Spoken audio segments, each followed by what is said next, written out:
嗨，朋友们，欢迎来到 Food with Flora。之前我有将近1个月的时间没有更新视频，实在很不好意思，因为我去结婚了。之前有看过我视频的小伙伴可能会想，我感觉你好像和 Tim 很久以前就结婚了。是的，其实我们是在2021年，也就是3年前的6月19号，在拉斯维加斯领了证。那个时间因为是疫情的高峰期，我的父母没有办法从中国赶到美国来参加婚礼，所以我们就想，不如先领个证，等过个1-2年再补办婚礼。现在3年过去了，今年2024年8月份，我们终于在波士顿举办了婚礼。所以这期视频我迫不及待的想要与您分享，在美国办婚礼和国内有什么不同，需要准备什么事项，怎么花钱，怎么省钱，还有我们自己的一些个人经验教训。哦，对了，如果您还没有订阅我的频道，记得点击订阅，才不会错过以后的视频。那我们现在开始聊。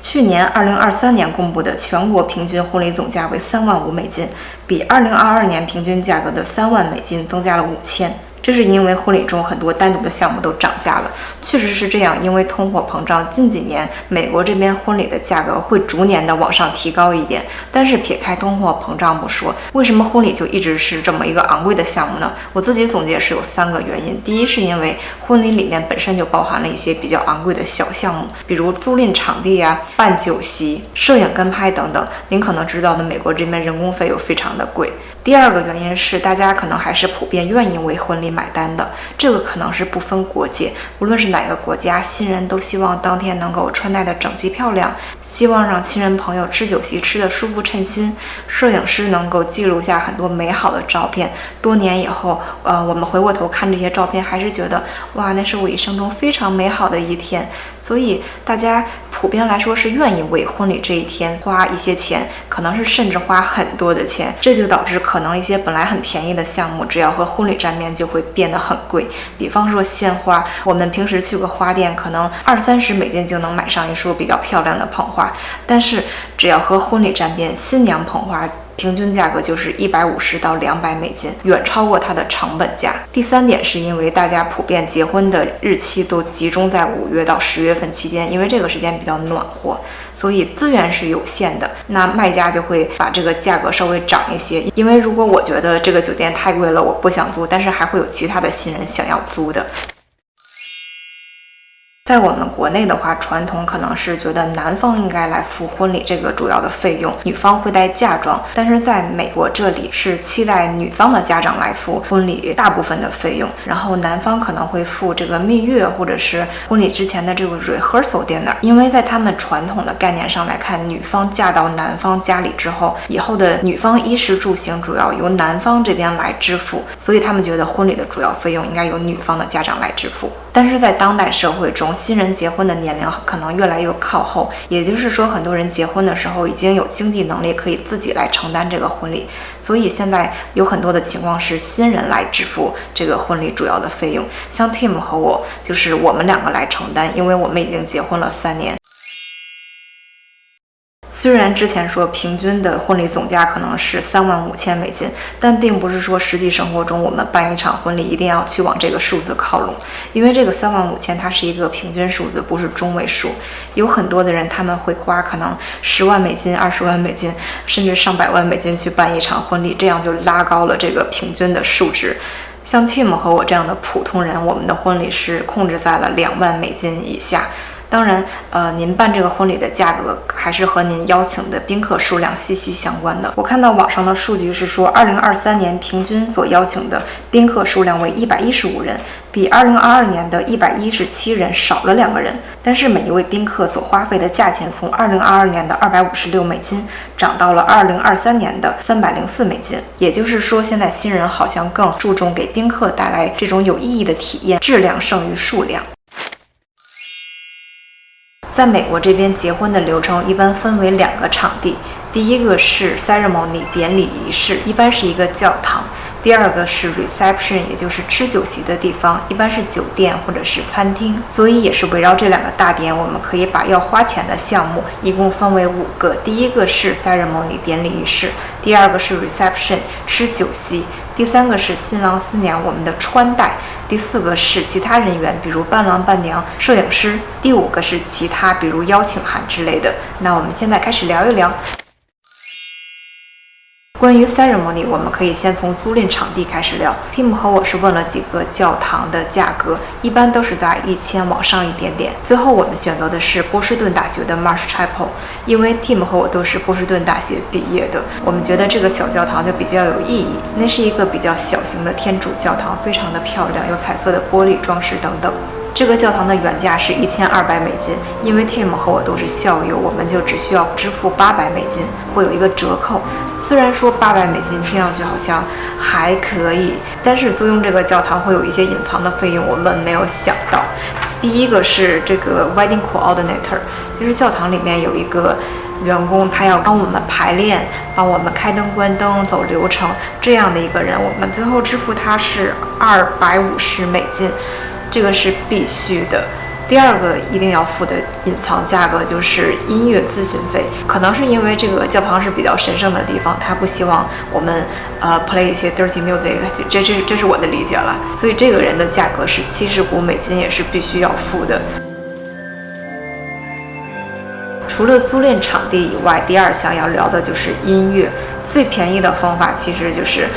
如果您身边有学音乐的朋友，会拉小提琴、会弹钢琴，可以麻烦朋友来帮忙，这样就可以省下这一笔费用。但是 Tim 和我这次婚礼中，我们想要 play the music， 我们是觉得用管风琴会更宏伟，效果更好一些，所以我们就花钱用了教堂里面的管风琴师，它的价格是275美金。对，一般是管风琴师是这个价格了。但是有一点点要吐槽，就是这个管风琴师虽然他得过一些奖项，但是很明显他没有提前练习 Tim 他选的那个莫扎特的曲子，因为莫扎特的曲子一般会比较快速，管风琴可以 play 的曲子会比较少，所以我们当时选了一个很特别的一段。可能是因为这个原因，这个管风琴师他可能觉得大部分音乐他都会 play， 他就不用练习，但是就这么一个曲子他没有提前练习，最后当场 play 的时候他其实是出了一些错误，但是也没有办法，钱已经交了，在婚礼当天出错误，我们也不能让他退钱，这个是很无奈的一个地方。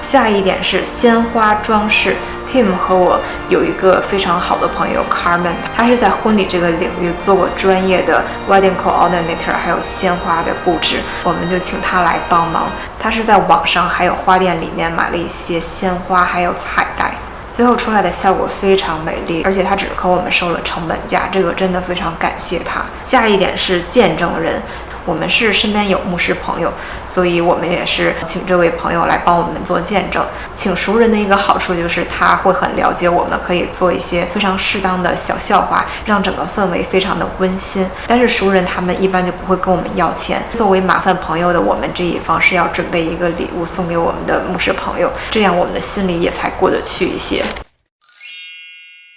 接下来一个花钱的大项目就是酒席，我们先从食物来说起。刚才提到的2023年每一位宾客他的平均花费是304美金，这个确实是因酒店不同而异，当然也取决于您是点什么样的餐点。Tim 和我确实是想让我们的亲人朋友吃得开心，所以我们在酒店里面选的套餐是好的，但是我们选的酒店是距离市中心稍微远一点，这样整体的价位可能会比在市中心里面一个酒店里面最便宜的套餐要便宜很多。接下来是酒席的2个工作人员，一个是 MC， 一个是 DJ。MC 就是主持人，拿着麦克风主持流程的人。MC 是请我们的伴郎之一 Sky 来主持，他主持的非常的好，非常感谢他。DJ 的话，因为我们那个酒店是比较古老的一个地方，那里其实不希望我们的宾客跳舞，只允许新郎新娘跳第一支舞，所以我们当时需要的音乐就只是我们的第一支舞的音乐，还有之后伴随着整个的 reception 的一些轻音乐。我们就是找我们的朋友 Jennifer 借了他的音响，婚礼当天他是用手机蓝牙连着他的音箱，然后帮我们 play music。说到新郎新娘的第一支舞，这里有一个小 tip 想要与您分享一下，就是在美国这里很多新娘她们不希望在结婚之前新郎看到他们的礼服，就包括我也是这样，我希望给 Tim 一个惊喜。所以 Tim 和我虽然我们练习过我们的舞蹈，但是我们没有实际的穿上礼服去练习。所以我们是在这个 ceremony 和 reception 之间有一个时间，我们花了5分钟在 ceremony 的地下室去练习了一下这个舞蹈。跳舞的时候有一个动作是他把我举起来，那个时候我们才发现原来我身上这个礼服这里的部分也会有一些比较硬的装饰品会刮他的脸，幸好他没有流血，但是他把我举起来的时候非常的疼，所以他把我举起来的时候一定要小心避免我的衣服碰到他的脸，最后的效果就还不错。但是如果我们没有花这5分钟去提前练习的话，那个真正跳舞可能是一个灾难现场。下面在 reception 这里花钱的一个项目是鲜花装饰，有一个很好的省钱主意，其实是 Carmen 想到的，是我们用之前 ceremony 教堂里面的装饰鲜花，直接把这个彩带去掉，把鲜花插到花瓶里面，直接运到 reception 重复利用，这是一个省钱的很好的办法。但当然缎带还有花瓶也是我们要自己花钱买。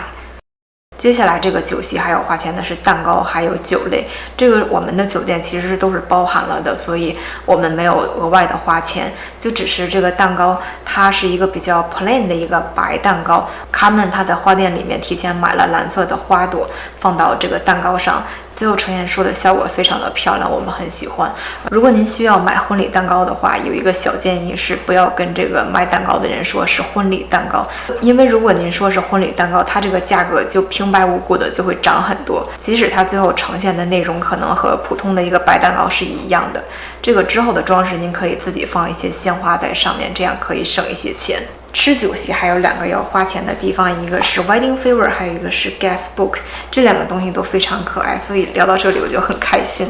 这个是 Wedding Favor， 就是给宾客的小礼物，人手1份。我们是选择的喜糖，您也可以选择小肥皂啊、蜂蜜，或者是一些其他可爱的小东西。除了我们的 Wedding Favor， 很想和您展示一下这个蜂蜜 Wedding Favor， 这是我们最近参加一对朋友的婚礼他所送的，你看超级可爱。我们很多人都说这是我们见过最有心的 Wedding Favor， 还有这个小棒超可爱。第2个可爱的小道具就是 Guest Book， 它的主要目的是让宾客可以在婚礼当天写下自己的祝福。这里 Tim 和我做了一个小设计，方便大家浏览。比如这是 Tim 和我小时候的照片，从刚出生到3岁，然后又到上大学。这里是约会以后我们第1次合影。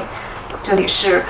在拉斯维加斯结婚，这个是2022年第1年的结婚周年纪念，这个是第2年的周年纪念，第3年的周年纪念。然后到后面就是大家可以写下留言，也当时还提供了拍立得相机，可以大家边拍照边写下留言。这个非常感谢我们另外一对朋友，就是刚才送蜂蜜的这个朋友，他们是最近刚刚结婚，所以他们有拍立得相机还有胶卷，他们就很大方的借给了我们，非常感谢 Eric 跟 Selina。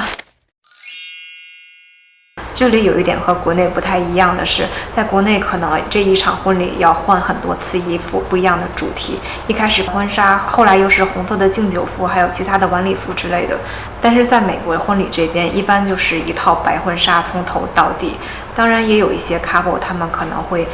之后有换衣服，这个不是必须的，就是完全看自己的文化背景还有喜好来决定。为什么美国这里就只有一套衣服呢？我觉得有一个很大的原因是在于，在美国这里一般婚纱不是租的，是买的，你很难找到一家租婚纱的店，所以大家已经花那么多钱买这个婚纱，可能就想要从头穿到尾，不希望再穿其他的衣服，或者是再买其他的衣服。但是新郎的燕尾服租赁还是比较方便容易找的。我们找到最划算的店是 Men's Wearhouse， 这家店买一套燕尾服的价格差不多是$500，租一套燕尾服1天的价格是$200多。这么算下来，其实租还不如买，所以我们当时是买了一套。我们另外又准备了领结还有鞋子。新郎的鞋子因为不一定只是婚礼当天穿，在未来的日子有正式场合其实可以继续穿，所以这个鞋子我们是觉得可以稍微买得好一点。新娘的礼服这一块我真的推荐您货比三家。我一开始去的是波士顿市中心的婚纱店，那里的婚纱平均价格差不多$10,000一件，当时这个价格就把我吓坏了。后来在朋友的介绍下，我们开车或者是坐公车去离市中心远一点的店，还是找到了非常漂亮的裙子，但是价格就低很多，可能1-2千就能找到很漂亮很心仪的裙子。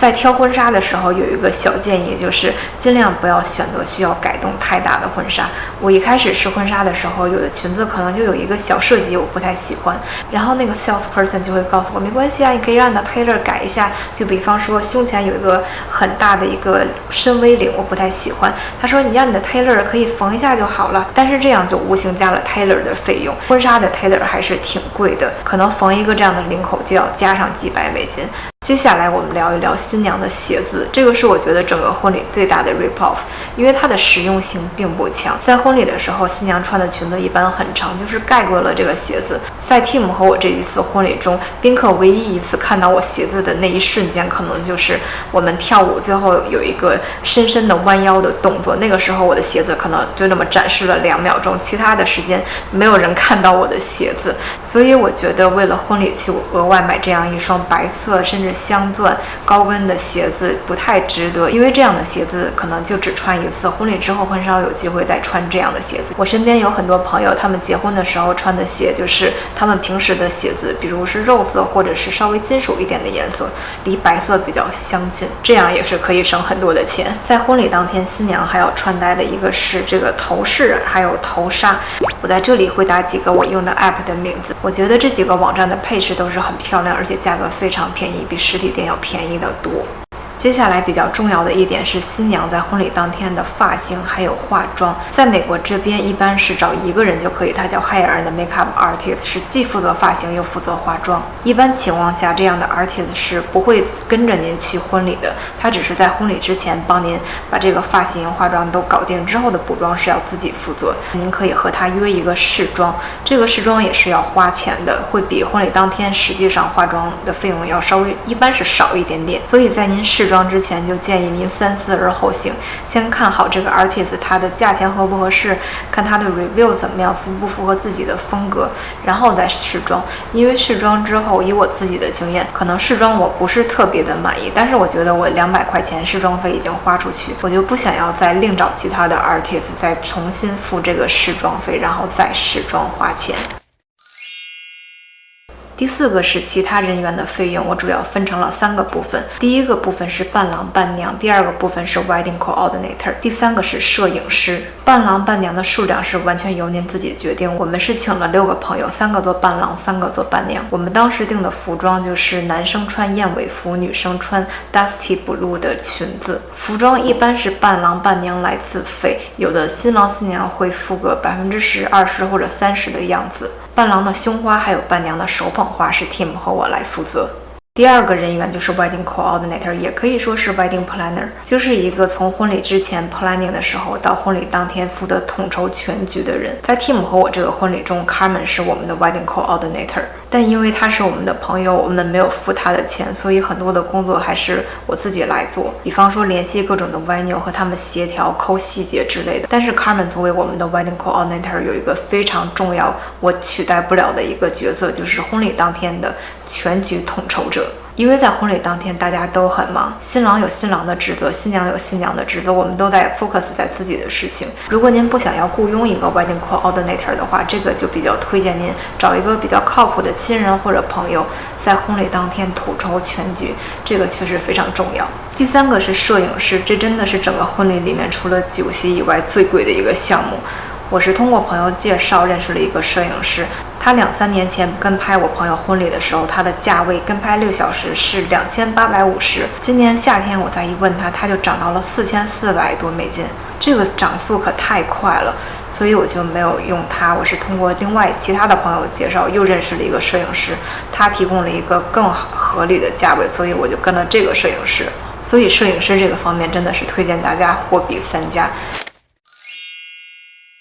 其他的事项里面，第1个是邀请卡。在美国这里，寄信还是一个比较普遍的通讯方式，所以有的新人可能会设计一个比较 nice 的纸质卡片，然后寄给每一位宾客的家里面，邀请他们。Tim 和我是没有使用这样的纸质邀请，而是用网上邀请的方式，因为我们是计划在婚礼之后寄一个 thank you 的纸质 card 到每一位宾客的家里面去感谢每一个人。到时候我们可以把和每一位宾客在婚礼之中的照片印到这个贺卡上，这样可能对宾客更有意义，也会让宾客更想要珍藏，所以我们没有做这个邀请的纸质卡。还有一个费用是我们在波士顿的唐人街买了一些早餐面包给我们的 helper 朋友们。就通过之前聊到的，你可能能看到我们在这个婚礼是有很多的朋友做我们的 helper， 尤其是有一些朋友可能一大早就起来到典礼这里布置会场，这个买面包就是我们能做到最小的事情。感谢大家。